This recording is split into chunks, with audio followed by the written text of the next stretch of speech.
What's going on, man? Welcome back to the basement. I'm Ron, and today we're going to talk through my 8 must-buy trade targets for Week 4 of the fantasy football season. This is for teams of all shapes and sizes, whether you're 3-0 or 0-3 and you're crawling and scratching back to get into the playoff hunt. We have buy lows, buy highs, everything in between for all teams out there looking to make some moves here on this fine Week 4. As always, if you enjoy, leave a like, subscribe if you're new. And the first player we are going to talk about as a buy low is Justin Jefferson. I have him in my home league. I understand what the owner of Justin Jefferson is going through at this point. It is not fun. He has 12.8 points per game as the wide receiver 25. And that guy's team might be 1-2. It might be 0-3. And this might be the time where you can actually buy low on a first-round stud in Justin Jefferson. The fact of the matter is I don't have to really show you a bunch of graphics or anything crazy. It's just that he's at 12.8 points per game as the wide receiver 25, and over his entire career, he has never been worse than 17.1 points per game as the wide receiver 9, and that was his rookie year. Everything after that has been top 5 wide receiver production. I think when we look back, he ends up averaging over 18 points per game. This offense has looked better with Carson Wentz. I think if they do bring back J.J. McCarthy, he will be better, more matured. I just trust KOC. I trust Justin Jefferson. This is somebody where if you can pry him away from an owner for instead of that 106 they paid for, but you can get like a second round price tag on him, I think that makes a ton of sense. Now, for this video, how this is going to work is I present to you a trade target like I did with Justin Jefferson. We're going to go to fantasycalc.com/database, and they have a trade database from over 4 million fantasy football leagues. Who knows if that's real, but these are real trades happening in real leagues, and then we try and pick out a few that make sense. As always, if you enjoy this video, if you are enjoying watching along, I will say I haven't put this up in a while. Only about half of you guys are subscribed. Subscribe, leave a like, all of that good stuff. This is one of my favorite videos we do every single week. So let's plug in Justin Jefferson. Let's see what he comes up for on the market. Wow, Egbuka and Warren for Jefferson. Yeah, give me Jefferson. So this is redraft, 1 quarterback, 10 to 14 team leagues, 2 to 3 assets in the trade. So that's a 2-for-1 or a 1-for-1, half PPR or full PPR. Trades that have been made. Can you add J.K. Dobbins to Drake London to get Jefferson? I'd be fine with that as well. Can you add J.K. Dobbins to A.J. Brown to get Jefferson? Yes, I would do that as well. Kamara, Jameson, I think that's just, I will say with these, I try and outline the more realistic options. Amon-Ra St. Brown for Jefferson and a plus. I don't hate that, but to be honest with you, if I have Amon-Ra, I'm just not moving him. I did officially move Amon-Ra St. Brown ahead of Jefferson in my rest of season rankings, which, by the way, you can find over on patreon.com/Ron Stewart. We have Justin Jefferson for Devontae Adams and Kenneth Walker. That's pretty steep. That's about as much as I would pay. Rome Odunze and Kamara, I would do that as well. Lad McConkey, that's just not happening. Pearsall and Josh Jacobs, I would. That's actually a great segue because this is always the weird part with these videos is I would sell Pearsall and Jacobs for Jefferson, but that brings us to our next buy candidate, which is actually Josh Jacobs. Now, here's what I'll say. There's not a lot of running backs on this list because I think running backs are hard to acquire in fantasy football right now. We have injuries to guys like James Conner. We have players that are just completely flaming out like Chase Brown, Ashton Genty, all of the above. Josh Jacobs, though, is underperforming what he should be at this point. He is somebody that is frustrating managers. He, against the Browns, didn't really do much on the entire season. I'm looking here. He is the RB19 at 13.6 points per game. He is getting outscored on the season by Cam Scatabo, J.K. Dobbins, Chuba Hubbard, Travis Etienne, Javonte Williams, David Montgomery. Whoever has Josh Jacobs isn't too pleased with his performance is how I would put it, but he's a classic buy low. He now gets Dallas this week, which I'm sure the Josh Jacobs manager knows about. The Cowboys suck. Then you have Cincinnati, Arizona, Pittsburgh on the other side of the bye week, where those teams are allowing the 2nd, 9th, and 11th most points to fantasy football running backs. The Packers are a top 10 offense. They score touchdowns. The offensive line is banged up.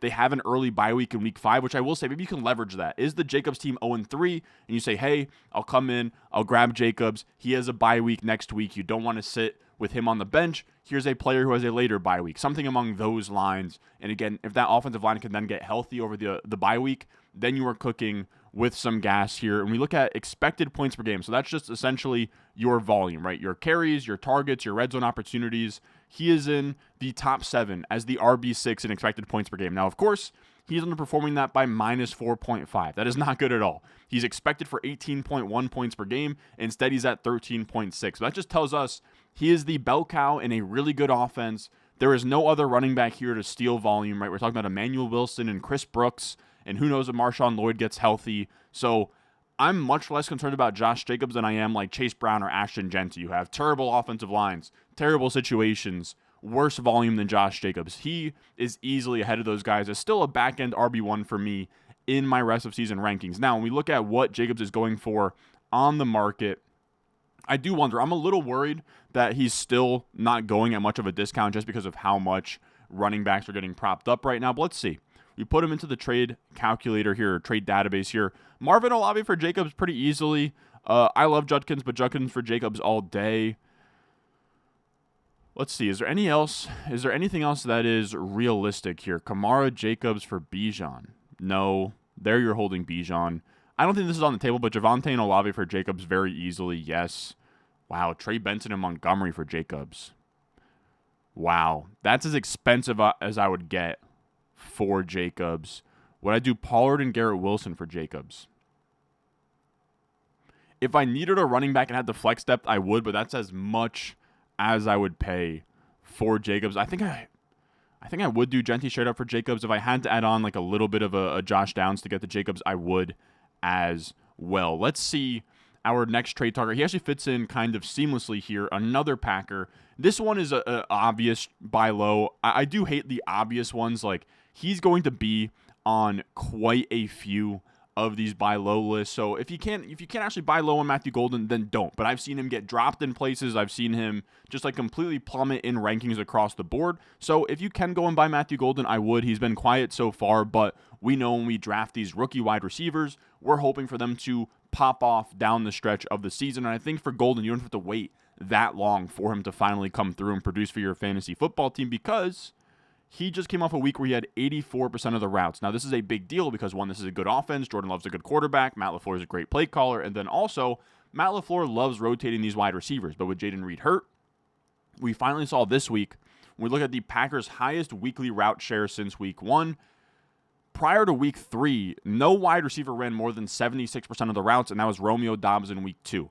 I assume that Matt LaFleur has this weird approach where I think that he was kind of just rotating the wide receiver room super heavy. I know that Jaden Reed was definitely a factor there, but even when Jaden Reed left, we still had Dontavion Wicks mixing in a ton. Golden didn't really reach his peak route share either in that game. But this next week, in week 3, we see Matthew Golden at 84% of the routes, which is higher than Dobbs in week 2, and then Dobbs up to 94% of the routes. Now, we would still love to see Golden get to 90% plus, but I think this is a step in the right direction for him to ascend here in this offense. And what would be any better than a matchup versus the Cowboys this week, who is allowing the most fantasy points to opposing wide receivers? So this should be the ascension. Then they go into the week 5 bye. You come out the other side of the bye, and it's that post-bye rookie bump that I know the underdog guys, Josh and Hayden, talk about all the time for these rookie wide receivers. And I think Golden could benefit a ton over the next 2 to 3 weeks as a fantasy asset. Now, when we go and we see what he is getting traded for, what do you got to pay? Bill for Golden and Downs. I think that's fair, but I like Bill. Would I do McLaurin for Golden? Probably not. Would I do Drake May for Golden? If I had a quarterback, yes. Would I do Pollard for Golden? Probably not. That's about as much as I would pay, and I would have to have an embarrassment of riches at running back. But can you do Pollard and Golden and like a depth running back? Can you do Pollard for Golden and Basil Tootin? I would do that. Pollard for Golden and Basil Tootin. Why not? Iowa Manor and no. Some of these are kind of too much. ETN and Golden. Oh, easily. I like that. If you can downgrade a position, which like I have Hubbard and ETN pretty close, but if there's a perceived tier down, if you can go Hubbard to ETN Golden, I like that as well. Shakir to Golden, that's pretty easy for me. And let's find one more here. Pollard, Pearsall. I think I would do Ridley for Matthew Golden as well. If somebody thought, okay, well, let me just get like near-term production, I think that would be fair as well. So let's go to our, I believe, 4th trade candidate here, and this is going to be a classic buy low, another rookie, Tedairoa McMillan. He is just simply far too... I was going to say far too cheap. I mean, we'll see what happens when we go and look at the trade database, but looking across rest of season rankings, and that's kind of what I do with these videos, is I'll go and I'll just check out these trade value charts that these sites put out, and then I'll kind of peek at my rest of season rankings and say, I think that I like this player more than consensus. And if you want to do the same, you can check that out over on Patreon, patreon.com/Ron Stewart. My rest of season rankings are there. My top 25 quarterbacks, top 50 running backs, top 60 wide receivers. So if you have a trade in your inbox of Tedairoa McMillan for Brian Thomas Jr. and you want to see where I have those guys ranked, that is on Patreon, patreon.com/Ron Stewart. You get my rest of season rankings, my weekly rankings that'll come out tomorrow, my waiver wire article every single week where I tell you exactly how much fab I'm bidding on every single player. That is all on the Patreon. You can find the links in the description and the comment section down below. Now, with Tedairoa McMillan, here is what is going on. He, right now, is looking like an absolute stud. He is at 7th in terms of volume. In terms of expected points per game, he is at 16.4. He is underperforming that at 11.9. It's a little bit to do with Bryce Young. It's a little bit to do with the fact that Tedairoa McMillan is a rookie wide receiver. I think he only gets better from here. So if he's the tight end 7 in volume early on like this, he's only going to get better as the year goes on, as most rookies do, which is super exciting. He's already earning the volume. He's already making plays, in terms of highlight reel plays. Once it all clicks, I think things are going to look really good, especially once Jalen Coker comes back and Tet's not the only option in this passing game. I think that things are going to get really fun for Tedairoa McMillan. Now, I did also want to pull up the rookie receiver report, so just so you can see that he's had solid metrics up top there. He is the 4th one down. We have Gadsden, Burden, Ward, McMillan. McMillan set a season high in route share. 23.9% targets per out run is great. 1.91 yards per out run is great. Over 10% first downs per out run is great. And I think that he's only going to get better and can continue to climb up that leaderboard of the rookie receiver report. And he gets the Patriots this week. And the Patriots are allowing the 6th most fantasy points to opposing wide receivers. So he gets a really nice bounce back spot here after just a really weird game environment versus the Falcons where the Panthers just killed them and it was never even competitive. I think that we are due for a big Ted McMillan game here very soon. Now, when we look at the trade database, Tedairoa McMillan, wow, Bowers for Tet and Ferguson. I love Bowers, but I think that that's actually a decent idea. Brian Thomas and RJ Harvey for Tet. I have Ted ahead of Brian Thomas in rest of season rankings, but I love Harvey so much that that's dead even to me. I probably wouldn't do that. Would I do Flowers for Ted? That's tough. I will say I don't love these moves, and one actually went down in my home league today of Brian Thomas for Zay Flowers. And to be honest with you, from once you get past the top 12 and then you start talking through, I don't know, you can talk through Garrett Wilson, Zay Flowers, Brian Thomas, Tedairoa McMillan. We talked about Garrett Wilson's in there. Ricky Pearsall's probably in there now. Doing those straight swaps of my wide receiver 2 for your wide receiver 2 is just not very fruitful in my eyes. I love this one, though. J.K. Dobbins for Tedairoa McMillan. I love that. That is beautiful. Would I do Judkins for McMillan? Only if I needed wide receiver and I wasn't strong at running back. Kittle for Tedairoa McMillan? Easily.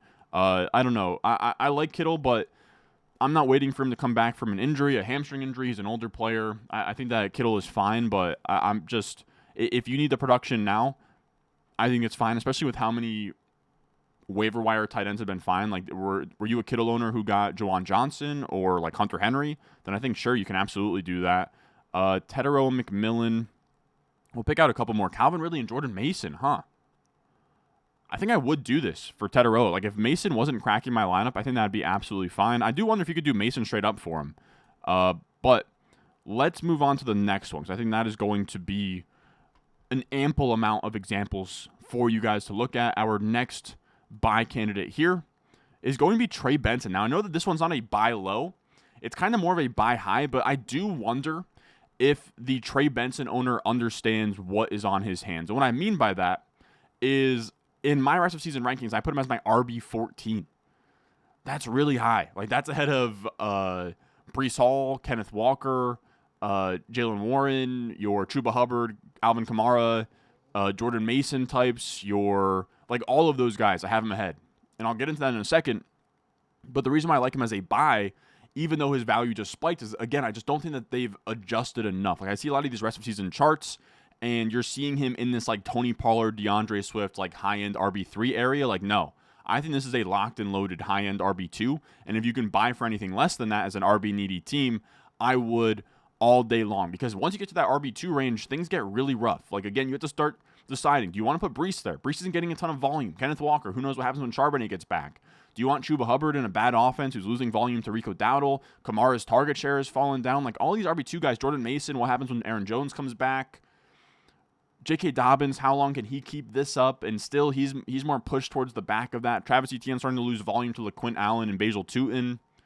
There's just so many questions here. Where with Trey Benson, I mean, we'll see what happens here, but I just don't have that many questions. Like, he's just very clearly the lead back. And the huge thing for him was going into the year, could he be the passing down back? His biggest issue last year is that Amari DiMercato was still the satellite back while Trey Benson just kind of mixed in between the tackles. Well, before James Conner went down, Trey Benson was in a 50-50 split with the entire passing down role as like the satellite back, 2-minute drill back, passing down back, which is massive for Trey Benson, because what that means is that instead of this now being Trey Benson as like a pure between the tackles back, but Amari DiMercato comes in on third downs and 2-minute drills, Trey Benson is now going to get like 70% of the workload in a good offense. This is an offense that is 13th best in EPA.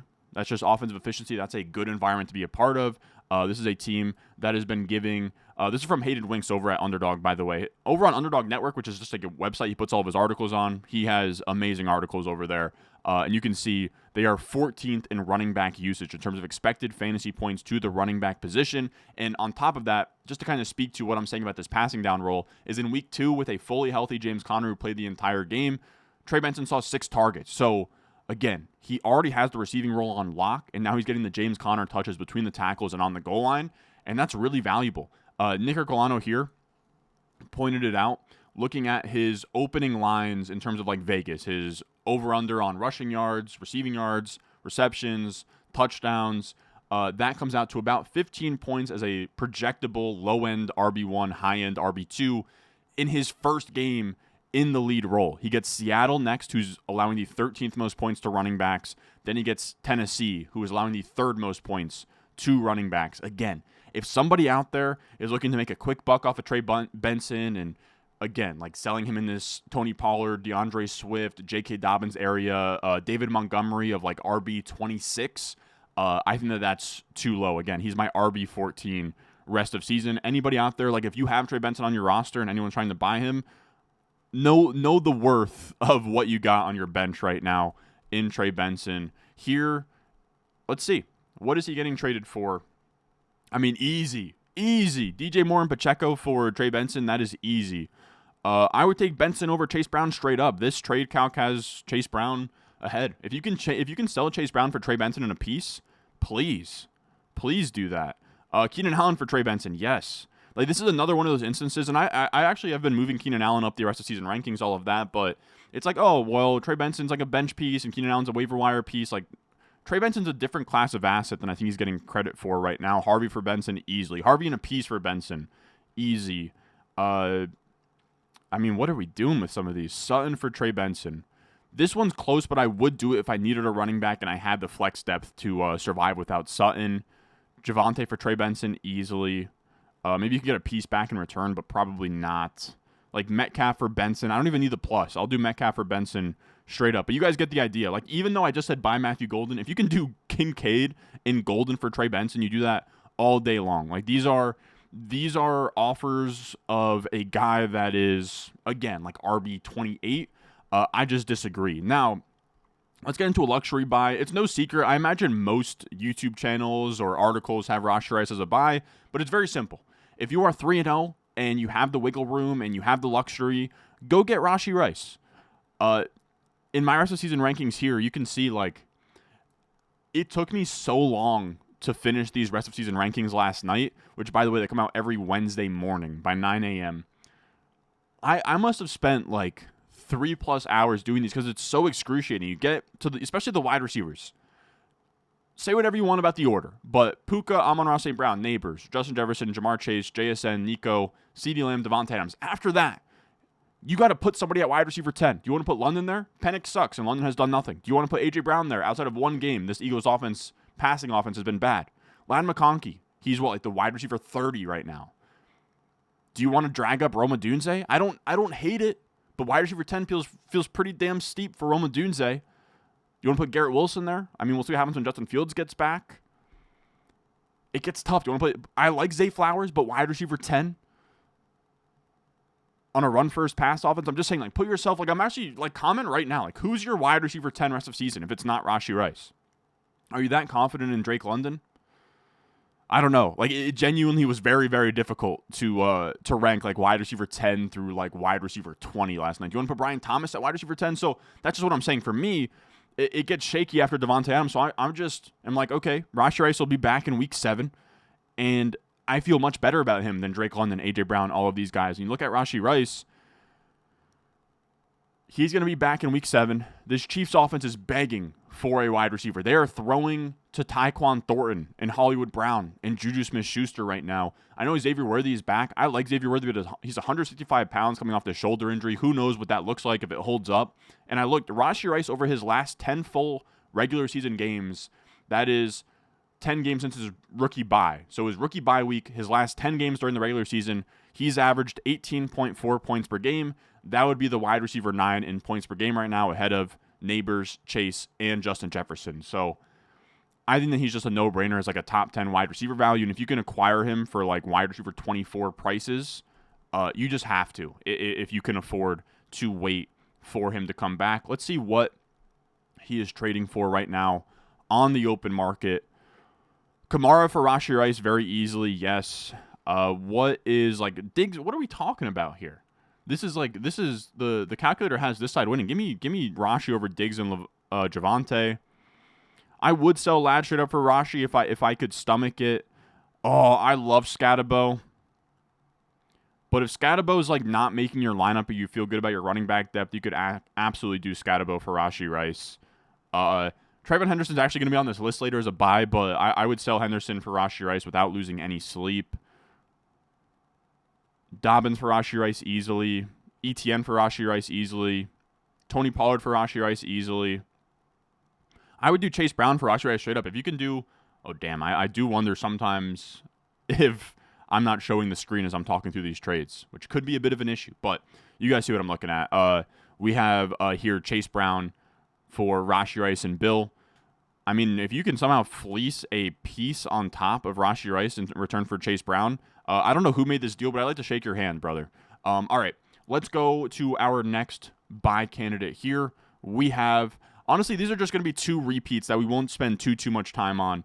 But, if a guy was a buy low last week and then he doesn't perform, he's probably a buy low this week. So we'll talk about Ladd McConkey. I like Ladd McConkey. I refuse to believe that he's not good at football anymore. And this environment is too damn good. I am not going to sit here and accept that he is a worse wide receiver than old Keenan Allen or Quentin Johnston. Both of those guys have played great. They are fine NFL players, but I just think Ladd McConkey is in another area of quality. And we look at Ladd McConkey here. We have my tweet up top. His usage hasn't really changed. He's playing out of the slot only 10% less. He is the first read only 5% less of the time. Just that he's much less efficient, right? Last year he was at 15.1 points per game. This year he's at 10.4 points per game at 1.15 yards per out run out of the slot. I think that changes. Look at Hayden Winks here. The most usage among any team at wide receiver is the Chargers, mainly because they are first in the NFL in pass rate over expectation. This is why I'm so high on Ladd McConkey, is because this passing environment is amazing. If you had told me in the preseason that the Chargers would be first in pass rate over expectation and Justin Herbert would be playing at MVP levels, I would be drafting Ladd McConkey in the Brian Thomas, Drake London 1-2 turn area. So buying him low here I think makes a lot of sense. You also have the stat from Tedairoa that in terms of separation score and winning his routes, he's getting open. He is top 10 in both of those metrics at this point. Vegas has the Chargers projected for the 5th most points this week. They're playing the Giants, who allow the 2nd most fantasy points to wide receivers. I think Ladd McConkey's outlook looks grim until it's not. He has been an efficient player on a per-out basis dating back to Georgia. That's why he got drafted in the 2nd round. Yes, film, all of that, but he also when he was on the field, he produced in a deep wide receiver room. He is somebody, you go back to his rookie year, you go back to his days at Georgia, his yards per out run is his calling card. It is low right now. That is not going to hold over an entire season. I would bet everything that Ladd McConkey will finish this season over 2 yards per out run and will be in the 14 to 15 points per game area at minimum. Let's see how hard are people panicking on Ladd McConkey. Again, I'm still buying. And like we talked about earlier, man, you get to wide receiver 10, and there's not many better options at this point in fantasy football. Montgomery for Ladd, very easily. Jordan Mason for Ladd, yes. Hubbard for Ladd, easily. Tet for Ladd. We just talked about Tet as a buy low, but if you can sell Tet for Ladd, I probably would. Scatabo for Ladd in a piece? I mean, get out of here, yeah. Judkins for Ladd, yes. Could I do... Let's find one more. Tyreek for Ladd, yes. Juwan Johnson and Devontae Smith for Ladd, yes. Drake London for Ladd in a piece? Yes. I mean, there's just a lot of really good options here to get Ladd for cheap. So he's still a top 15 wide receiver for me rest of season. I will be buying low. And then somebody will put on this list yet again is going to be Trevon Henderson. He has still been pretty brutal.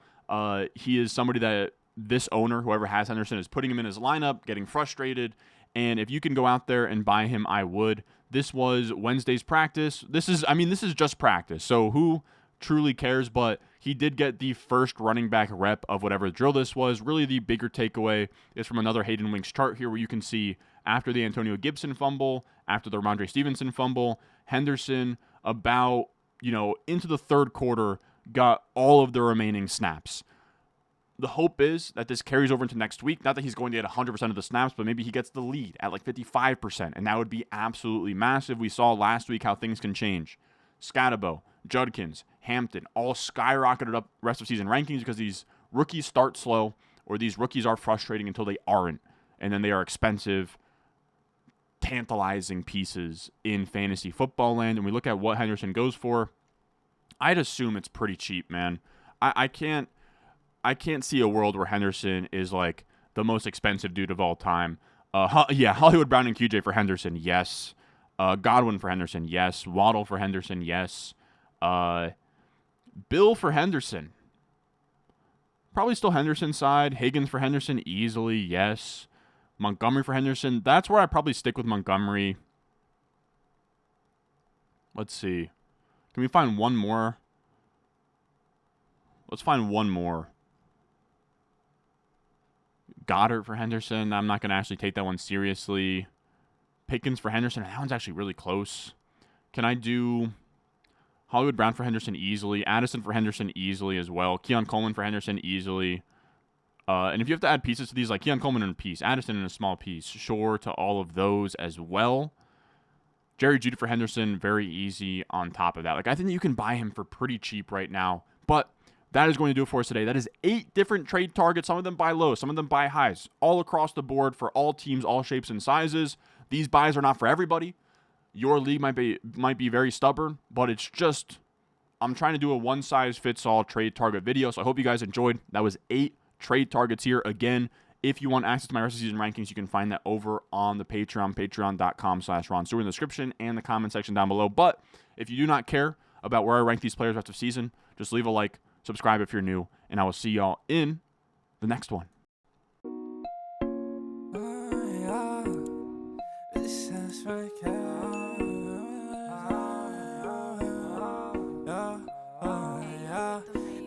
Stones, like this froze, ice cold, ice around my body like